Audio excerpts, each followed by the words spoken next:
વિચાર કરો કે તમને કોઈ એમ કહે કે તમારે કાલે 12,000 કિલોમીટર ચાલવાનું છે, તો શું તમે ચાલી શકો? તો આપણી સમક્ષ આજે જયદીપભાઈ છે, જેણે વિચાર્યું છે કે માલ્ટાથી, અત્યારે તે યુરોપની કન્ટ્રી માલ્ટા તેની અંદર છે અને અહીંયાથી તે ઇન્ડિયા ચાલીને જવાના છે. તો શું તે પોસિબલ છે? તો આપણે એના વિશે આજે વાત કરીએ. તો તમારું ઇન્ટ્રોડક્શન આપો.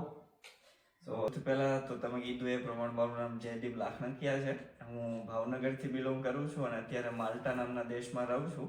અને જાન્યુઆરી 2026માં હું માલ્ટાથી ચાલવાનું શરૂ કરીશ. 12,000 જેટલા કિલોમીટર ચાલીને ઇન્ડિયા પહોંચવાની કોશિશ કરીશ અને એમાં હું 20 જેટલા દેશ લઈશ અને 1.5 વર્ષ જેટલો રોડ ઉપર ચાલીશ. અને આ બધું હું કરું છું ખાલી ને ખાલી ક્લાઇમેટ ચેન્જ માટે અને સસ્ટેનેબલ લિવિંગ માટે.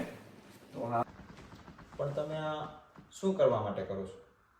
તો અત્યારે વિજ્ઞાનની દ્રષ્ટિએ જો ગણવા જઈએ તો ક્લાઇમેટ ચેન્જ એ સૌથી મોટો પ્રોબ્લેમ છે અને ક્લાઇમેટ ચેન્જની સૌથી ખરાબ અસર ભારતને થવાની છે. ભારત પાસે સૌથી વધારે વસ્તી છે અને આપણી વસ્તીમાં ઝાઝા ભાગની વસ્તી ખેતી ઉપર અને નાના મોટા ધંધા ઉપર ડિપેન્ડ કરે છે. તો ક્લાઇમેટ ચેન્જ અત્યારે થઈ રહ્યું છે તો એની અસર આપણે વસ્તીને થાય છે. જેમ કે આ વર્ષે તે પંજાબમાં જે ફ્લડ આવ્યું, ઉત્તરાખંડમાં જે ફ્લડ આવ્યું, ગુજરાતમાં જ હમણાં 10-15 દિવસ પહેલા જે વરસાદ પડ્યો અને ઘણા બધા ખેડૂતોના પાક નષ્ટ પામ્યા. તો આ બધું થાય છે ક્લાઇમેટ ચેન્જના કારણે. તો એના વિશે વાત કરવા માટે. તો તમે માલ્ટાથી ઇન્ડિયા જાઓ છો, રાઈટ? તો તમારા મતલબ માલ્ટાથી ઇન્ડિયાની વચ્ચે તમે ચાલીને જવાનું, તો ક્યાં ક્યાં કન્ટ્રી આવશે? તમારો રૂટ શું છે? તો માલ્ટાથી ઇન્ડિયા પહોંચતાની વચ્ચે 20 જેટલા દેશ, 20મો દેશ એ ભારત હશે. એમાં સૌથી પહેલા માલ્ટા 135 કિલોમીટર જેટલું માલ્ટામાં ચાલીશ ને ત્યાંથી પછી ઇટલીથી Vatican City, San Marino, Slovenia, Croatia, Bosnia, Serbia, Kosovo, Montenegro, Albania, North Macedonia, Bulgaria, Greece, Turkey, Georgia, Armenia, Iran, Pakistan અને એના પછી ભારત. ઓહો, પાકિસ્તાન પણ વચ્ચે આવવાનો છે. પાકિસ્તાન. તો તમને શું લાગે છે કે તમે એટલા 20 જેટલા કન્ટ્રી તમે પસાર થવાના છો, તો તમને કઈ એવું લાગે છે કે કઈ પ્રોબ્લેમ આવી શકે છે કે તમારે એનો ફેસ કરવો પડશે? તો તમે એના માટે તૈયાર છો? હવે પ્રોબ્લેમ તો મારા ખ્યાલથી આ જે જર્ની છે, બરાબર, આખી દુનિયામાં હું ભારતમાં જ નહીં, આખી દુનિયામાં હું પહેલો વ્યક્તિ બનીશ કે જે 12,000 કિલોમીટર ક્લાઇમેટ ચેન્જ માટે ચાલશે. તો મારી પાસે કોઈ એવો વ્યક્તિ નથી કે જે મને ગાઈડ કરી શકે કે જેણે આવું કર્યું હોય, સમજાણું? તો પહેલો હું બનવા જાઉં છું. તો પ્રોબ્લેમ તો મારા ખ્યાલથી આખી જર્ની જ છે. સૌથી પહેલા તો હું વેજીટેરિયન છું અને આજે હું દેશમાંથી પસાર થવાનું, એ બધા દેશ નોનવેજ માટે ફેમસ છે. તો ખાવાનો પ્રોબ્લેમ, પછી તો રહેવાનો પ્રોબ્લેમ, સવારે મોઢું ધોવાથી લઈને સાંજે સુવા માટેની જગ્યા ગોતવાનો પ્રોબ્લેમ, તો ઘણા બધા પ્રોબ્લેમ આવી શકશે. માની લો કે અમુક કન્ટ્રીમાં તો તમને જાશો તો તમારે રહેવા માટે હોટલ કે કંઈ બુક કરવું પડશે. તો એના માટે તમારી પાસે ફંડ કે એવું કાંઈ, કેમ કે 1.5 વર્ષ 2-2.5 વર્ષ જેટલો સમય લાગવાનો છે, તો એના માટે તમારે ફંડ જરૂરી હશે ને? તો એનું કાંઈ? હા, તો ઓલમોસ્ટ આ જે એક્સપિડિશન છે, મિશન છે, એનો ખર્ચો છે 25 થી 30 લાખ રૂપિયા. અને થોડું ઘણું સેવિંગ છે મારી પાસે, પણ હું ટેન્ટ સાથે કેરી કરવાનો, તો મોસ્ટ ઓફ ધી ટાઈમ હું ટેન્ટમાં રોકાઈશ. અને ઘણી વખત સસ્તી હોટલ, કારણ કે નાવા ધોવા અને ગેજેટ બધા ચાર્જ કરવા માટે તે. તો એ ફંડિંગ ગોતવા માટે હું, દાખલા તરીકે આપણે અહીંયા માલ્ટામાં યુરોપિયન કમ્યુનિટી અને ઇન્ડિયન કમ્યુનિટી છે, માલ્ટીઝ લોકો, આપણા ગુજરાતી લોકો, ઇન્ડિયનના લોકો, તો એમની પાસેથી ક્રાઉડ ફંડિંગ ને એવું બધું કરીશું. તો મારા ખ્યાલથી ફંડ ભેગું થઈ જશે, એનો કોઈ પ્રોબ્લેમ નહીં આવે. તો તમને આ ખાલી એક આમ ડાયરેક્ટ વિચાર જ આવ્યો કે મારે માલ્ટાથી ઇન્ડિયા જવું છે, કે તમારી આગળ એવો કોઈ એક્સપિરિયન્સ છે કે તમે ક્યારેય તમારી લાઈફમાં ક્યારેય તમે એટલું ચાલેલા છો, 1000 કિલોમીટર, 200 કિલોમીટર, કે એવું ક્યારે એક્સપિરિયન્સ કરેલો ક્યારે?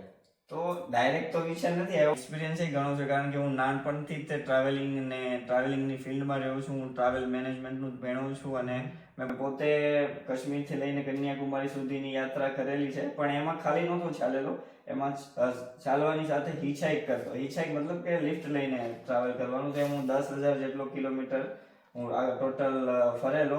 10,000 કિલોમીટર? હા, એમાં 10,000 કિલોમીટર ફરેલો આખું ભારત. અને એમાં 4,000 કિલોમીટર જેટલું હું ચાલેલો અને 6,000 કિલોમીટર જેટલું લિફ્ટ લીધેલી. તો એક્સપિરિયન્સ એ છે અને પ્લસમાં હું સર્ટિફાઈડ ટ્રેકિંગ ઇન્સ્ટ્રક્ટર છું. તો હિમાલયમાં મેં ઘણું બધું કામ કર્યું છે. 15,000 ફૂટ ઉપર તે ગ્રુપને લઈને જતા. ઇન્ડિયામાં ઇન્વિન્સિબલ નામની એક ઓર્ગેનાઇઝેશન છે, ભારતની સૌથી મોટી ટ્રેકિંગ ઓર્ગેનાઇઝેશન.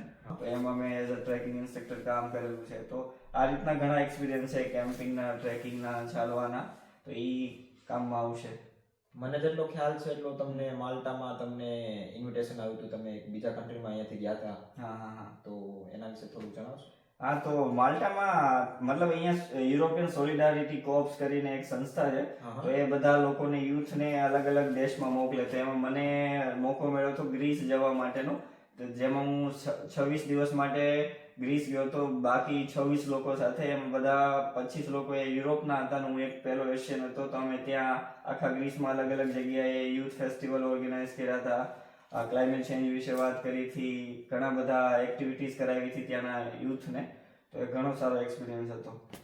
મેઇન પોઈન્ટ આવે છે કે આપણું ફેમિલી. તો તમે જ્યારે આ મુદ્દો જ્યારે મૂક્યો, જ્યારે તમે ઘરે વાત કરી, તો ફેમિલીનો શું રિસ્પોન્સ હતો? તે ઓબ્વિયસલી આપણે ગુજરાતી ફેમિલી, ખાસ કરીને ઇન્ડિયામાં તો ફેમિલીનું ઘણું બધું હોય છે, બરાબર. તો ડાયરેક્ટ તો નહોતા માની ગયા, પણ એમને ખબર છે કે આ કંઈક કરશે તો સમજી વિચારીને જ કરશે. ને પછી મેં એમને સમજાવ્યું કે હું શું કામ કરવા માંગુ છું, કારણ કે હું પોતે ખેડૂતનો દીકરો છું અને જ્યારે એક પાક નિષ્ફળ જાય તો કેટલું સહન કરવું પડે એ મને ખબર છે. તો મેં એ બધું સમજાવ્યું કે ભાઈ આ બધી વાત કરવી છે મારે 20 દેશોમાં, મીડિયામાં અને એ બધું.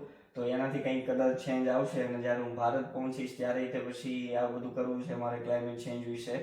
તો એના કારણે આપણા ભારતના લોકોનું જીવનમાં કંઈક પરિવર્તન આવશે અને આપણે જે ભોગવવું પડશે ક્લાઇમેટ ચેન્જ, એ કદાચ ઓછું ભોગવવું પડશે. તો પછી છેલ્લે સમજી ગયા કે ના, જરૂરી છે.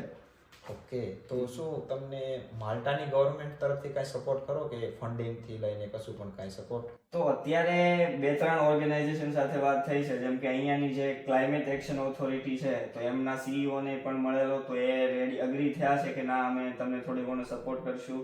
પછી અહીંયા નોર્થ માલ્ટાના જે પ્રેસિડેન્ટ છે એ અગ્રી થયા છે કે અમે હેલ્પ કરશું. પછી અહીંયા જેબુસ કરીને એક એરિયો છે, તમને તો ખ્યાલ જ હશે. તો ત્યાંના મેયર અગ્રી થયા છે કે અમે સપોર્ટ કરશું. તો માલ્ટીસ ગવર્મેન્ટ તરફથી અને માલ્ટીસ લોકો તરફથી તો સપોર્ટ મળે છે. મીડિયામાં તમે જોયું જ હશે કે ભાઈ માલ્ટીસ મીડિયામાં ઘણું બધું આ જર્ની વિશે વાત થઈ છે.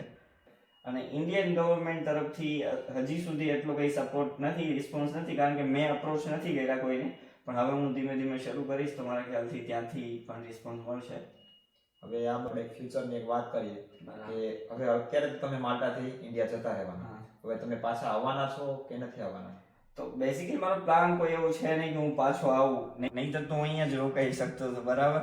તો મારો પ્લાન એવો છે કે હું અહીંયાથી ઇન્ડિયા પહોંચીશ. ઇન્ડિયા પછી મારે NGO શરૂ કરવો છે. NGO નું કામ હશે કે ભાઈ ઇન્ડિયાની સ્કૂલમાં, government school, private school, colleges, યુનિવર્સિટીમાં જઈને ક્લાઇમેટ ચેન્જ વિશે વાત કરવી, સ્ટુડન્ટને સમજાવવા કે ભાઈ ક્લાઇમેટ ચેન્જ શું છે, એના નુકસાન શું શું થવાના છે, એને રોકી કઈ રીતના શકાય.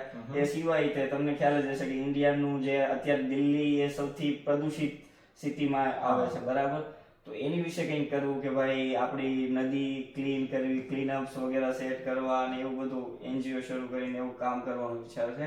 પાછું આવવાનું તો કંઈ છે નહીં. તો એક તમારો અભિપ્રાય લઈ કે જે ફ્યુચરમાં જે નહીં માલ્ટામાં જ નહીં પણ યુરોપમાં જે આવવા માંગતા હોય, જે આપણે ઇન્ડિયામાં જે સ્ટુડન્ટો છે, માની લો કે તેને માલ્ટા જ આવવું છે, તો શું તમારો અભિપ્રાય છે કે અહીંયા અવાય કે ન અવાય? સ્ટડી વિઝા ઉપર અવાય કે વર્ક વિઝા ઉપર અવાય? હવે એ ડિપેન્ડ કરે કે સ્ટુડન્ટ કઈ ફિલ્ડના છે. જેમ કે જે નર્સિંગ ફિલ્ડમાં છે તો એ લોકો અહીંયા આવી શકે, કારણ કે અહીંયા નર્સિંગનો સારો એવો સ્કોપ છે ને બહુ બધા કેરર હોમ્સ ને હોસ્પિટલ્સમાં આપણા ઇન્ડિયન લોકો જ કામ કરે છે. પ્લસમાં કે માલ્ટા ફેમસ છે ટુરિઝમ માટે, બરાબર. તો ટુરિઝમ ઇન્ડસ્ટ્રીમાં જેને કરિયર બનાવવું છે, કે હોટલમાં કામ કરવું છે, હોટલ મેનેજમેન્ટનું ભણવું છે, તો એ લોકો આવી શકે. હું ખુદ હોટલ મેનેજમેન્ટનું ભણવા આવેલો અને અહીંયા બહુ બધા સ્કોપ છે, બહુ બધી 5 સ્ટાર હોટલ પણ છે, 4 સ્ટાર તો છે જ, બરાબર. તો એમાં જેને કામ કરવું છે એ લોકો આવી શકે. બાકી બીજી ફિલ્ડના લોકોને મારા ખ્યાલથી એટલો સ્કોપ નથી અહીંયા. પણ એક પ્લસ બેનિફિટ એ છે કે તમે શેન્જનમાં એન્ટ્રી લઈ લીધી પછી અહીંયાથી તમારે બીજા માલ્ટા એક વે બની જાય છે કે તમારે યુરોપિયન ગમે તે કન્ટ્રીમાં તમે 28 કન્ટ્રી જેટલી છે માં તમને એક વે મળી જાય છે. હા, એ જાજા ભાગના લોકો તો એટલે જ આવતા હોય છે કે ભાઈ પેલા માલ્ટા તો જશો ને. આપણે બતાવીએ કે બેઝિક સેલેરી શું થાય છે, મતલબ જે સ્ટાર્ટિંગ સેલેરી હોય છે જે નોર્મલી કે જે અહીંયા આવે છે જેની પાસે કશું નથી, જે સ્ટાર્ટ જોબ કરે છે, બરાબર. એની માટે બેઝિક સેલેરી શું છે તમારા એક્સપિરિયન્સ પ્રમાણે? હવે ઘણો ખરો ડિપેન્ડ કરે તમે શું કરીને આવ્યો છો ઇન્ડિયામાં, તમારી પાસે સ્કિલ શું છે. જેમ કે હોટેલ વગેરેમાં તમે કામ કરવા જાઓ તો અહીંયા મારા ખ્યાલથી 6 યુરો પર અવર આપે છે, 7 યુરો ઘણી જગ્યાએ આપે છે, 5 યુરોથી નહીં શરૂ થાય છે. તો સ્કિલ ઉપર ડિપેન્ડ કરે, પણ એટલીસ્ટ એટલું કહી શકું કે માલ્ટામાં તમારે ઘરેથી પછી પૈસા નહીં મંગાવવા પડતા. તમે એકવાર અહીંયા આવી જાઓ પછી એટલું થઈ જાય છે કે ભાઈ તમે તમારો ખર્ચો કાઢી એકો અને એ ઉપર 40-50 હજારનું સેવિંગ કરી શકો. 2 મહિનાનો એવો ટાઈમ પીરિયડ રહે છે કે તમારે સ્ટ્રગલ કરવું પડે છે. હા, તો એ તો બધી કન્ટ્રીમાં રહેવાનું છે તમે બહાર જાઓ એટલે. ઓકે, તો થેન્ક યુ આજે તમે આવવા માટે તમારો thank you so much invite કરવા માટે ઉમંગભાઈ.